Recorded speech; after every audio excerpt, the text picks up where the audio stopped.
تبارك الذي نزل الفرقان على عبده ليكون للعالمين نذيرا. الحمد لله نحمده ونستعينه ونستغفره ونؤمن به ونتوكل عليه ونعوذ بالله من شرور أنفسنا ومن سيئات أعمالنا ونعوذ بالله من شرور أنفسنا ومن سيئات أعمالنا ونعوذ بالله من شرور أنفسنا ومن سيئات أعمالنا من يهده الله فلا مضل له ومن يضلله فلا هادي له ونشهد أن لا إله إلا الله وحده لا شريك له ونشهد أن سيدنا ومولانا محمدا عبده ورسوله صلى الله عليه وعلى آله وأصحابه وبارك وسلم تسليما كثيرا كثيرا. أما بعد فأعوذ بالله من الشيطان الرجيم. بسم الله الرحمن الرحيم. وما كان لنفس أن تموت إلا بإذن الله كتابا مؤجلا ومن يرد ثواب الدنيا نؤته منها ومن يرد ثواب الآخرة نؤته منها وسنجزي الشاكرين. وكأي من نبي قاتل معه ربيون كثير فما وهنوا لما أصابهم في سبيل الله وما ضعفوا وما استكانوا والله يحب الصابرين. صدق الله العظيم. محترم بھائی اور دوستو، شروع میں جو آیت کریمہ تلاوت کی گئی جس میں یہ بات ارشاد فرمائی گئی تھی کہ ہر ایک کے لیے موت کا وقت مقرر ہے اور اللہ کے حکم کے بغیر کسی کی موت نہیں آ سکتی. ہر ایک کا وقت لکھا ہوا ہے، مقرر ہے. اس سلسلے میں اس کی تفسیر گزشتہ بتلائی جا چکی. آگے فرمایا وَمَن يُرِدْ ثَوَابَ الدُّنْيَا نُؤْتِهِ مِنْهَا، کہ جو کوئی دنیا کے بدلے کا طالب ہوگا اللہ تعالیٰ وہ بھی اسے دے دے گا. یعنی جو دنیا کا طلبگار ہوگا، دنیا کا ارادہ کرتا ہوگا، دنیا چاہتا ہوگا، اللہ تعالیٰ اسے دنیا دے دے گا. اور جو کوئی آخرت کے ثواب کی امید رکھے گا اور آخرت کا طلبگار ہوگا اللہ تعالیٰ اسے بھی دے دے گا. دیکھیے یہاں پر دو باتیں. اللہ تعالیٰ نے فرمایا وَمَن يُرِدْ ثَوَابَ الدُّنْيَا نُؤْتِهِ مِنْهَا، کہ جو کوئی دنیا کا طلبگار ہوگا، جو کوئی دنیا کا ارادہ کرے گا، دنیا کا خواہشمند ہوگا، دنیا کا مطلوب ہوگی، اللہ تعالیٰ وہ بھی دے دے گا. لیکن دو شرط لگائی اللہ نے، جس کو قرآن کریم میں 15ویں پارے میں یوں بیان کیا من کان یرید العاجلۃ عجلنا له فیہا ما نشاء لمن نرید. یہ دو شرط لگائی ہے دنیا کے لیے. ایک آدمی دنیا کا طلبگار ہے کہ دنیا چاہیے، مال چاہیے، دولت چاہیے، گھر چاہیے، بنگلہ، جو بھی چاہیے، ساری چیزیں آ گئی. تو دو شرطیں اللہ نے لگائی ہے، ما نشاء ایک شرط اور لمن نرید دوسری شرط. ایک شرط یہ ہے کہ جو جتنا اللہ چاہے گا اتنا دے گا، پہلی شرط. یعنی جتنا بندہ چاہے گا اتنا نہیں دے گا، جتنا اللہ چاہے گا اتنا اللہ دے گا دنیا کے طلبگار کو. مثال کے طور پر ایک شخص ہے، اس کو چاہیے مجھے تو 2 مکان چاہیے، تو اللہ تعالیٰ 2 کی جگہ اس کے مقدر میں 1 ہے، اللہ تعالیٰ 1 دینا چاہتا ہے 1 ہی دے گا. اب یہ چاہتا ہے کہ میرے مہینے میں اتنا ایسے کیپیسٹی بناؤ، ایسی اسکیم لاؤ، کچھ بھی کروں، مہینے میں میرے یہاں سمجھو کہ 1 لاکھ سے زیادہ نفع ہو. اب یہ چاہتا ہے 1 لاکھ سے زیادہ نفع، لیکن اللہ تعالیٰ چاہتا ہے کہ نہیں 50,000 ہی ہو. تو یہ ایک بات دنیا کے طلبگار کے لیے. لما نشاء، جتنا اللہ چاہے، اللہ تعالیٰ کہتا ہے جتنا ہم چاہیں گے اتنا دیں گے، جتنا تو چاہے گا اتنا نہیں دیں گے. دوسری بات لمن نرید، جس کے لیے چاہیں گے اس کے لیے دیں گے، جس کے لیے نہیں چاہیں گے نہیں دیں گے. 10 بندے ہیں، 10 بندے میں سے سب کے سب طلبگار ہیں، لیکن 10 کے لیے اللہ نہیں دے گا. اللہ تعالیٰ کی چاہت ہے 5 کے لیے، تو 5 کو دے گا، 5 کو نہیں دے گا. ایسا ہوتا ہے نا. ہر ایک چاہتا ہے کہ میں بھی ایسا کروں، میں بھی ایسا کروں، میں بھی ایسا کروں. وہ ایسا ہے تو اللہ میں بھی کر کے تو دیکھوں، لیکن اللہ تعالیٰ اس کو دے گا، اس کو نہیں دے گا. تو یہ 2 ہے. تو دنیا کے طلبگار کے لیے تو اللہ نے شرط لگائی ہے کہ جتنا ہم چاہیں گے دیں گے ایک، اور جس کے لیے چاہیں گے تو دیں گے، نہیں تو نہیں دیں گے. لیکن آخرت کے طلبگار کے لیے کوئی شرط نہیں. دنیا کے اندر گھاٹا بھی ہے، ہر ایک کو معلوم ہے کہ دنیا کے اندر نفع نقصان دونوں ہیں. ایسا ہو ہی نہیں سکتا کہ دنیا میں کاروبار کرو اور نفع ہی نفع گھاٹا ہی نہ ہو، ایسا نہیں. دنیا کے اندر گھاٹا بھی ہے، نفع بھی ہے. جس کو کہتے ہیں نا چکوٹی بھی پڑتی ہے تو ہلکی بھی پڑتی ہے، نہ کبھی بھاری بھی پڑتی ہے. اگر لک کھل گئے، لکی ڈرو ہو گیا تو ایک دن میں کروڑ پتی بھی. یہ ہے دنیا. لیکن آخرت کے لیے کوئی شرط نہیں، جو کوئی آئے گا دیا جائے گا، جیسا دل لے کر آئے گا ایسا دیا جائے گا. آخرت کے لیے کوئی شرط نہیں. اور اس کو یوں کہا من کان یرید حرث الآخرۃ نزد له فی حرثہ. یہاں تو اور اضافہ، یعنی جو کوئی آخرت کا طلبگار ہوگا تو یہاں تو یوں کہا دے دیں گے، اور دوسری آیت میں کیا کہا اور اضافہ کرتے چلے جائیں گے اس کی کھیتی میں، یعنی اور اس کے ثواب میں بدلے میں اور بڑھوتری. یہ ہے آخرت، دونوں میں فرق. اب دیکھیے دنیا کے سلسلے میں کہ اللہ نے ایک بات تو یہ ارشاد فرمائی ایک حدیث شریف میں، جس میں حضرت انس رضی اللہ تعالیٰ عنہ راوی ہیں، وہ فرماتے ہیں کہ حضرت نبی علیہ السلام نے ارشاد فرمایا کہ جو آخرت کا طلبگار ہوگا، جو آخرت، جو جس کے نزدیک آخرت مطلوب ہوگی، تو اللہ تعالیٰ اس کو اس کے دل میں دنیا کی طرف سے بے نیازی پیدا فرما دے گا. اسے دنیا کی کوئی پرواہ نہیں ہوگی، دنیا کی طرف سے بالکل بے نیاز کر دے گا، اور پریشانیوں کو جمع کر دے گا، پریشانیاں بھی دور رہے گی، اور اسی طرح دنیا اس کے پاس ذلیل ہو کر آئے گی. یہ تین چیزیں اللہ کے نبی نے ارشاد فرمائی. اور پھر جو دنیا کا طلبگار ہو اس کے لیے اس کی آنکھوں کے سامنے محتاجگی بتلائی جائے گی. اب دیکھیے ایسا ہی ہوتا ہے نا کہ میرے پاس تو یار اتنے سارے کام پینڈنگ میں ہیں، یہ بھی چاہیے، میرا یہ کام باقی ہے، ایک مکان لینے کا باقی ہے، مکان کا کام چلتا ہے، یہ باقی ہے، دکان کا کام چلتا ہے، یہ باقی ہے. یہ ساری محتاجگی، ساری چیزیں سامنے کر دی جائے گی، آنکھوں کے سامنے. اور پھر ہوگا کیا؟ اب مجھے زیادہ چاہیے. یہ سارے کام کرنے تو پیسے بھی کم پڑتے ہیں، زیادہ چاہیے. زیادہ لینے کے لیے کیا کرے گا؟ دنیا کے پیچھے پورا لگ جائے گا، پوری دنیا ہی دنیا، دنیا ہی دنیا. تو پھر ہوگا کیا؟ اللہ کے نبی نے پھر آگے کیا فرمایا؟ ملے گا تو اتنا ہی جتنا اس کے مقدر میں. یعنی بھاگ دوڑ تو اتنی کر رہا ہے کہ سارا کے سارا یہ سارے کے سارے کام ہو جائیں، اور یہ دوڑ لگا رہا ہے کہ میں سب کے لیے دوڑ اتنی لگاؤں، اتنی محنت، اتنی مشقت کر لوں کہ سارا اور زیادہ پیسہ ہے. لیکن اللہ کے نبی کیا فرما رہے ہیں؟ ملے گا تو اتنا ہی جتنا اللہ نے اس کے مقدر میں لکھ رکھا ہے. یوں سمجھو کہ سر نیچے نے پیر ادھر کر لے ہوئے تو بھی اتنا ہی ملے گا جتنا اس کے مقدر میں ہے. جتنے بھی ایڑی چوٹی کا زور لگا دے کچھ نہیں ہوگا، اتنا ہی ملے گا.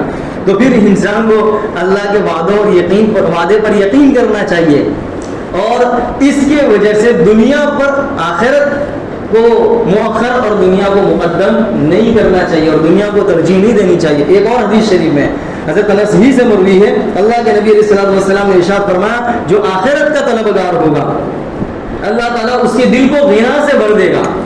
وہ دلی اعتبار سے مالدار ہوگا.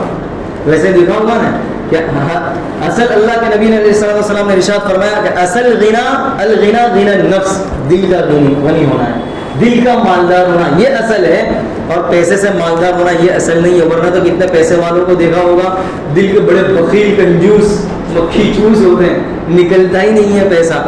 تو اللہ کے نبی نے کیا فرمایا؟ اصل غنا تو الغنا غنا النفس، اللہ تعالیٰ دل سے غنی کر دے گا اور اس کی ہمت کو مضبوط کر دے گا. دیکھا ہوگا نا کہ ہوتا پیسے سے کمزور لیکن دیندار ہوگا تو ہمت کا مضبوط ہوگا. لیکن دوسری جب یہ کون ہوگا؟ جو آخرت کا طلبگار ہوگا، اس کی ہمت کو بھی اللہ مضبوط کر دے گا. اور پھر کیا فرمایا؟ جو دنیا کا طلبگار ہو تو اس کے بالکل برعکس معاملہ ہوگا. اس کی دونوں پیشانی کے درمیان، یہ دونوں آنکھوں کے درمیان پیشانی پر فقر اور محتاجگی لکھ دی جائے گی. وہ مالدار ہونے کے باوجود فقیر ہی رہے گا، محتاج ہی رہے گا، ہمیشہ روتا ہی رہے گا، ہمیشہ مقروض ہی رہے گا. بھائی اتنے دے دے اتنے دینے کے، بھائی اتنے دے دے اتنے دینے کے، ہمیشہ مقروض ہی رہے گا، محتاج اور فقیر رہے گا. یہ دنیا کے طلبگار صرف اور صرف دنیا چاہنے والے کے لیے ہے.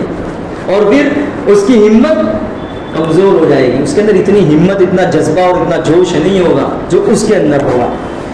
تو یہ اللہ کے نبی نے ارشاد فرمایا کہ معلوم یہ ہوا کہ صرف اور صرف دنیا کا طلبگار وہ ہمیشہ محروم ہی رہتا ہے، وہ ہمیشہ خسارے ہی میں رہتا ہے.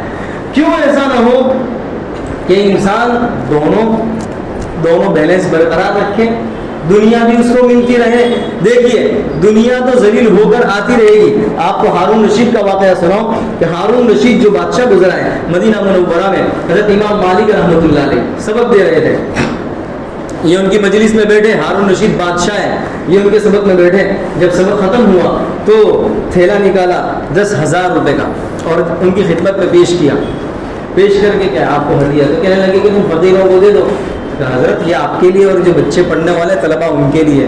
تو میں نے بولا کہ آپ نے تو کہا فقیروں کو دے دو, تو کہا کہ نہیں تمہارے لیے.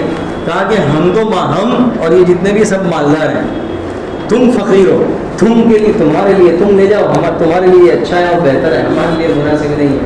تو انہوں نے ریٹرن کر دیا. وہ بڑا شرمندہ ہوا اور کہنے لگا کہ یقیناً ہم ہی فقیر اور محتاج ہیں کہ اتنے مالدار اور بادشاہت کے باوجود مزید مال کے منتظر رہتے ہیں, مزید مال کی خواہش میں لگے رہتے ہیں. انسان کو چاہیے کہ دیکھیے دنیا ویسے ضروری ہے لیکن ایسی ضروری جیسے کہ ٹوائلٹ اور باتھ روم ضروری ہے, اس کے بغیر گھر مکمل نہیں ہوتا. اسی طرح ہماری زندگی بھی اس کے بغیر مکمل نہیں ہے دنیا میں. لیکن پورے دن اور رات دل ٹوائلٹ میں اور بیت الخلا میں لگا رہتا ہے. 70 اور 16 نمبر 87-16. اچھا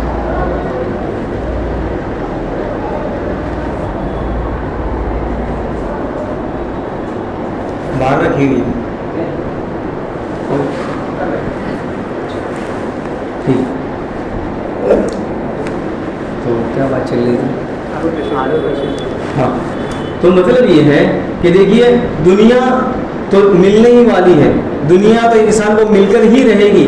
لیکن دنیا کے مفاد کے خاطر اور دنیا کو حاصل کرنے کے لیے اگر انسان آخرت کو پیچھے ڈال دے اور دنیا کو مقدم رکھے اور دنیا کو ترجیح دے دے آخرت پر, تو یقیناً یہ آدمی خسارے میں گھاٹے میں ہے کہ دنیا تو اتنی مل کے رہے گی جتنی مقدر میں ہے ہی, لیکن آخرت تو اس کو نہیں ملے گی, آخرت تو اس کی برباد ہو گئی. تو ایک اور یاد رکھ لیں کہ جو انسان اللہ کی رضا کے لیے جب دنیا کو پسے پشت ڈالتا ہے, ظاہر ہے اللہ کو خوش کرنے کے لیے, اللہ کو راضی کرنے کے لیے ایسا کرتا ہے, تو اللہ تعالیٰ بھی اس کے کام میں لگا رہتا ہے اور اس کے کام کبھی پیچھے نہیں رہتے اور اس کے کام مکمل ہو کر ہی رہتے ہیں. مرضی ہے کہ اللہ تعالیٰ فرماتا ہے من یرید ثواب الدنیا نؤتہ منہا, جو دنیا کا طلبگار ہوگا ہم دنیا دے دیں گے. اور جیسا کہ بتلایا دو شرط, اور جو آخرت کا طلبگار ہوگا تو ہم اسے تو دے ہی دیں گے اور مزید بڑھوتری کرتے رہیں گے. وہ سنجزی شاکرین, اللہ تعالیٰ کا فرماتا ہے ان قریب ہم شکر کرنے والوں کو بہترین بدلہ دیں گے. یہاں شکر سے مراد وہی جو ایمان پر جمنے والے, توحید پر جمنے والے اور اللہ اور اس کے رسول پر ایمان لانے والے اور ثابت قدم رہنے والے, ان لوگوں کو ہم بہترین بدلہ دیں گے. آگے فرمایا وَكَأَيٍّ مِّن نَبِيٍّ قَاتَلَ. دیکھیں اس سے پہلے غزوہ احد کے موقع پر جیسا کہ اس سے پہلے بتلایا تھا کہ حضرات صحابہ کرام سے کچھ غلطی ہوئی تھی, اس غلطی کی وجہ سے نقصان اٹھانا پڑا اور شکست سے دوچار ہونا پڑا اور مغلوب ہو گئے تھے. تو اللہ تعالیٰ اس آیت کریمہ میں پچھلے جو انبیاء تھے اور ان پر ایمان لانے والے جو لوگ تھے ان کا واقعہ ان کو یہاں پر بیان کیا اس آیت کریمہ میں کہ انہوں نے اپنی جان کی بازی پیش کی, جان کی قربانی پیش کی اور طرح طرح کی تکلیف اور مسائل کو برداشت کیا, مشکلات کا سامنا کیا, لیکن ہمت نہیں ہارے, ثابت قدم رہے. تو مسلمانوں کو کے لیے یہ لوگ نمونہ ہیں کہ ان کو بھی ان کے نقش قدم پر چلنا چاہیے. اسی کی طرف اشارہ کرتے ہوئے فرمایا وَكَأَيٍّ مِّن نَبِيٍّ قَاتَلَ, کہ بہت سے نبی گزرے ہیں جنہوں نے جنگ کی ہے, جنہوں نے جہاد کیا, جنہوں نے قتال کیا. مَعَهُ رِبِّيُّونَ كَثِيرٌ, ان کے ساتھ کثیر تعداد میں ربی تھے, کثیر تعداد میں اللہ والے تھے اور رب والے تھے. مقصد یہ مسلمانوں کو بتلانا مقصد یہ ہے کہ یہ جو جہاد ہے, یہ جو جنگ ہے, یہ کوئی پرانی بات, یہ کوئی نئی بات نہیں ہے کہ بھئی یہ ابھی ابھی حکم دیا, اس امت کو حکم دیا, ایسا نہیں ہے. اس سے پہلے جتنے بھی انبیاء علیہ السلام گزرے ہیں انہوں نے جہاد کیا ہے, انہوں نے جنگ کی ہے اور ان پر ایمان لانے والوں نے دشمن کا مقابلہ کیا ہے اور انہیں طرح طرح سے آزمایا گیا ہے اور انہوں نے طرح طرح سے مشکلات کا سامنا کیا اور پریشانیوں کا سامنا کیا اور انہیں جانی طرح سے آزمایا گیا، جان ان کی ہلاک ہوئی، ان کے گھر بار چھوڑنے پڑے اور ان کے گھر بھی، ان کے گھروں کو بھی تباہ و برباد کیا گیا، انہیں بیوی کو یتیم کرنا، بیوی کو بیوہ اور بچوں کو یتیم کرنا پڑا، طرح طرح سے انہیں آزمائش سے دوچار کیا گیا اور مشکلات سے انہیں گزارا گیا، لیکن اس کے باوجود وہ لوگ ثابت قدم رہے۔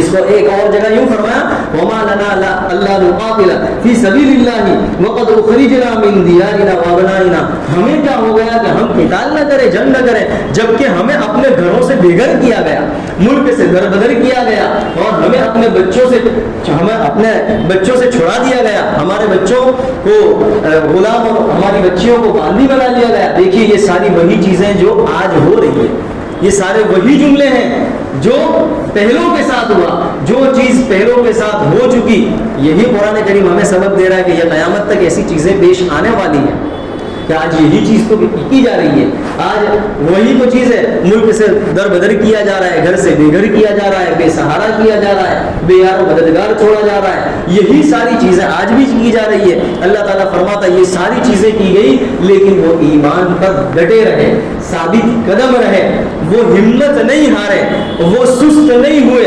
اسی کو فرمایا فما وهنوا لما اصابهم، تو اللہ تعالیٰ فرما رہا ہے کہ وہ میدان جہاد میں اترے، جہاد کیا، مشکلات کا سامنا کیا، لیکن ثابت قدم رہے اور ڈٹے رہے۔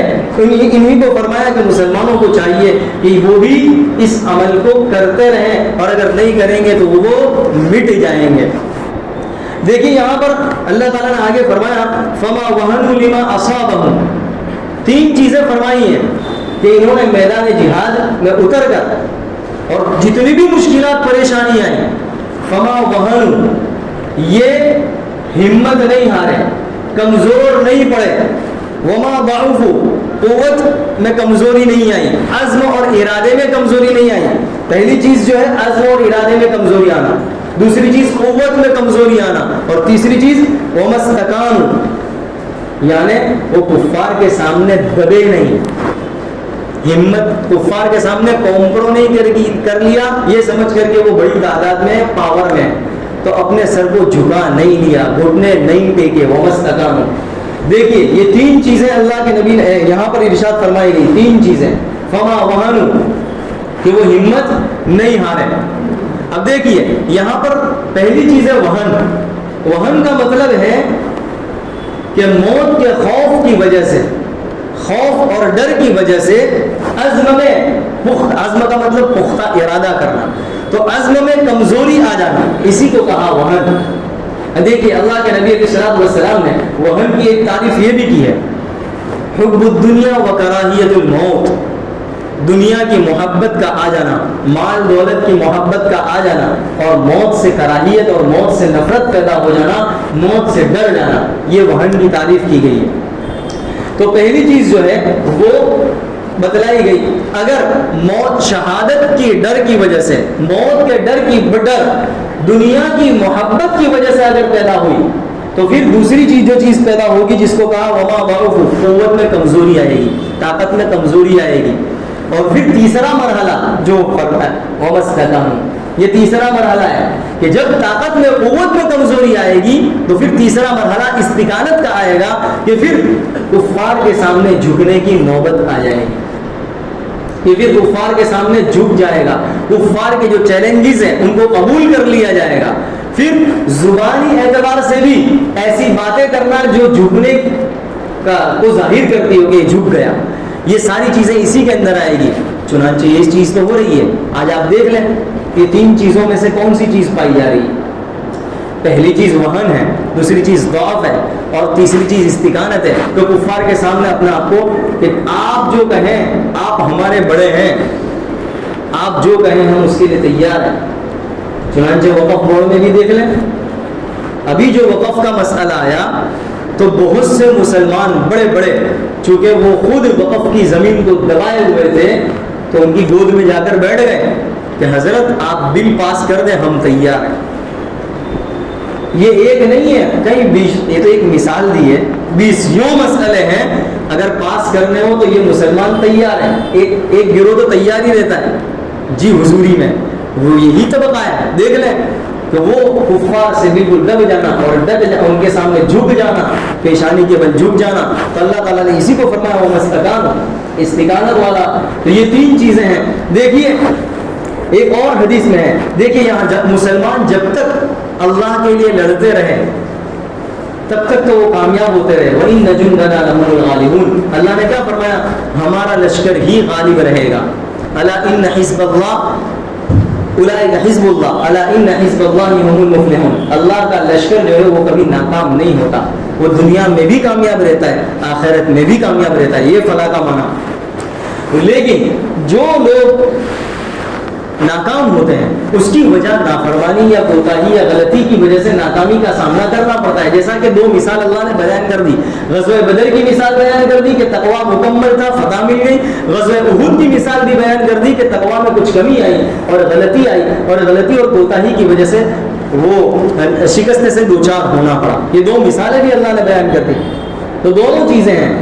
چنانچہ دیکھیے حدیث شریف میں ہے اللہ کے نبی علیہ الصلوۃ والسلام نے ارشاد فرمایا ایک دور ایسا آئے گا کہ میری امت کے مسلمانوں کو مٹانے کے لیے، ان کو فنا کرنے کے لیے، ان کو ختم کرنے کے لیے، جڑ سے اکھاڑ پھینکنے کے لیے ایک دور ایسا آئے گا کہ تمام کفار جو ہے ان کو ختم کرنے کے لیے ایک ہو جائیں گے. تمام دیکھیے الگ الگ ہے لیکن مٹانے کے لیے سب ایک ہو جائیں گے. ختم کرنے کے لیے سب کے سب ایک گروہ ہو جائیں گے، سب کے سب ایک دوسرے کو بلا لیں گے اور جمع ہو جائیں گے ختم کرنے کے لیے. اور اس طرح ختم کرنے کے لیے آئیں گے جس طرح کے ایک بھوکی جماعت جو بالکل بھوک اور پیاسی ہو، بھوکی اور پیاسی ہو، ایسی جماعت جس طرح بھوک سے ایک جماعت جس خونچا ڈالا دیا ہو تو وہ کھانا شروع کر دے اور ہاتھ ڈال کر لقمہ لینا شروع کر دے. ایسی بھوکی جماعت اس طرح مٹانے کے لیے کفار ایک ہو جائیں گے. تو حضرت صحابہ کرام نے پوچھا کہ اس طرح مٹانے کے لیے کفار ایک ہو جائیں گے، تو انہیں سمجھ میں بات نہیں آ رہی تھی، اس لیے کہ وہ تو اتنے تھے لیکن کفار پر بھاری تھے. تو اللہ کے نبی نے جب یہ کہا کہ ایک دور ایسا آئے گا مٹانے کے لیے یہ سب ایک ہو جائیں گے مسلمانوں کو ختم کرنے کے لیے، تو صحابہ کرام نے پوچھا کیا وہ مسلمان کم ہوں گے، تعداد میں کم ہوں گے، اس لیے یہ کفار مٹانے کے لیے اس طرح پلاننگ کریں گے اور مسلمانوں کے ساتھ یہ معاملہ ہوگا؟ تو اللہ کے نبی نے علیہ السلام نے ارشاد فرمایا نہیں، آج کے مقابلے میں ان کی تعداد اس سے کئی گنا زیادہ ہوگی. تعداد میں تو وہ بہت سے ہوں گے، چنانچہ تعداد میں ہم کروڑوں ہیں، ایک دو نہیں ہے، تعداد میں تو کروڑوں ہیں، تعداد میں بہت سے ہوں گے. پھر صحابہ نے پوچھا پھر کیوں؟ یعنی آج ہم اتنے ہیں اور مقابلہ کر لیتے ہیں، دشمن کو بھگا دیتے ہیں، دشمن کو لوہے کے چنے چبانے پر مجبور کر دیتے ہیں، تو اتنی بڑی تعداد میں تو پھر تو کیسے؟ تو اللہ کے نبی نے فرمایا ان کے دلوں میں وہن پیدا ہو جائے گا. وہن وہی چیز یعنی دنیا کی محبت ان کے دلوں میں پیوست ہو جائے گی. مال کی محبت، حب الدنیا و کراہیت الموت، موت سے بھاگیں گے، موت سے ڈر لگے گا، شہادت کا خوف اور موت کا ڈر ان کے دلوں میں، اور دنیا کی محبت ایسی پیدا ہو جائے گی کہ وہ بھاگیں گے. نتیجہ کیا کہ وہ دشمن کے جو ہے کھلونا بن جائیں گے. ایسا ہی ہوا. چنانچہ صحابہ کرام کے دور کو دیکھ لیں کہ وہ اتنے تھے لیکن دنیا پر بھاری تھے. دنیا میں جرأت نہیں ہوتی تھی، ہمت نہیں ہوتی کہ میری آنکھوں سے انہیں دیکھ سکے، آنکھ سے آنکھ ملا کر دیکھ سکے. لیکن جب تک مسلمانوں میں یہ چیز رہی تو وہ کفار پر چھائے رہے، کفار پر ان کا رعب رہا. لیکن جب سے مسلمانوں نے یہ چیزیں نافرمانی، گناہ اور یہ ساری چیزیں عام ہو گئی اور ترک کر دیا یہ جہاد وغیرہ، تو پھر وہ کھلونا بن گئے دشمنوں کا اور گاجر مولی کی طرح مسلمان کاٹے جاتے رہے. یہی چیز ہے غرض کہ اللہ تعالیٰ نے یہاں پر یہی چیز ارشاد فرمائی فما وهنوا لما اصابهم في سبيل اللہ، کہ یہ لوگ جو ہے جتنی بھی مصیبت پریشانی آئی اللہ کے راستے میں ہمت نہیں ہارے، عزم میں کمزوری نہیں آئی، وما ضعفوا قوت میں بھی کمزوری نہیں آئی، وما استكانوا کفار کے سامنے جھکے بھی نہیں اور دبے بھی نہیں. اور پھر کیا ہوا؟ واللہ یحب الصابرین، اللہ تعالیٰ فرماتا ہے یہ سب صبر کرنے والوں کا کام ہے، یہ ہر کس و ناقص کا کام نہیں ہے. یہ سب کام صبر کرنے والوں کا ہے. جو صبر کرے گا وہی جیت جائے گا, اور صبر کرنے والوں کو اللہ پسند فرماتا ہے, محبت کرتا ہے. گویا صبر کی تو ہر جگہ ضرورت پڑتی ہی ہے, صبر تو کرنا ہی پڑے گا. استعینوا بالصبر والصلاۃ, صبر کے ذریعے مدد حاصل کرو اور نماز کے ذریعے مدد حاصل کرو. یہ دونوں چیزیں ہیں. آج آپ اس آیت کی روشنی میں غزہ اور فلسطین کے مسلمانوں کو دیکھ لیں, بالکل تازہ نمونہ ہے. اس آیت کی روشنی میں یہ آیت بالکل ان پر فٹ ہو رہی ہے کہ دیکھیے آپ ان کے بیان سنیں, اتنا سب کچھ ہونے کے باوجود بیوی بچے مال دولت گھر بار سب کچھ داؤں پر لگا دیا, سب کچھ داؤں پر لگا دیا. آج ہمارا بچہ بیمار ہو, رات سونا بڑا دوبھر ہو جاتا ہے, دھندا نہ ہو دوبھر ہو جاتا ہے. گھر جس کا آج جس کے گھروں پر بلڈوزر پھرتے اس کے گھر والوں کو مجھے اس کے دل پر کیا گزرتی ہے.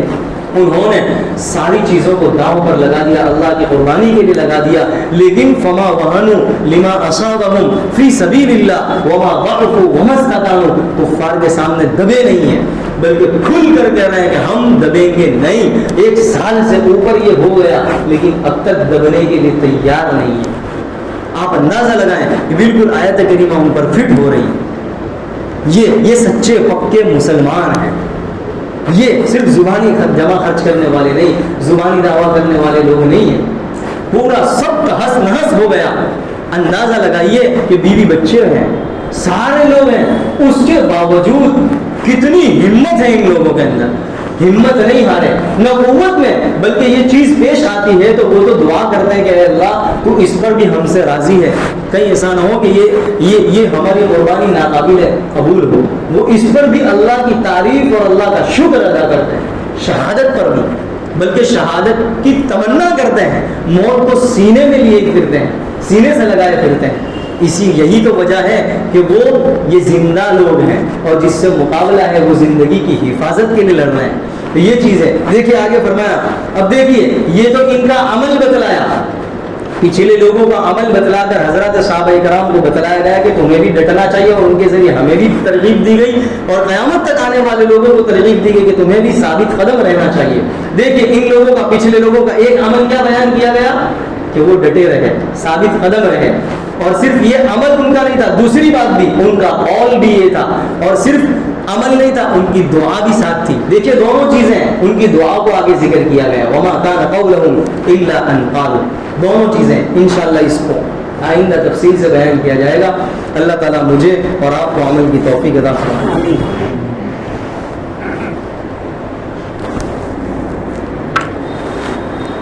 سبحانك اللهم وبحمدك وتبارك اسمك وتعالى جدك ولا إله غيرك.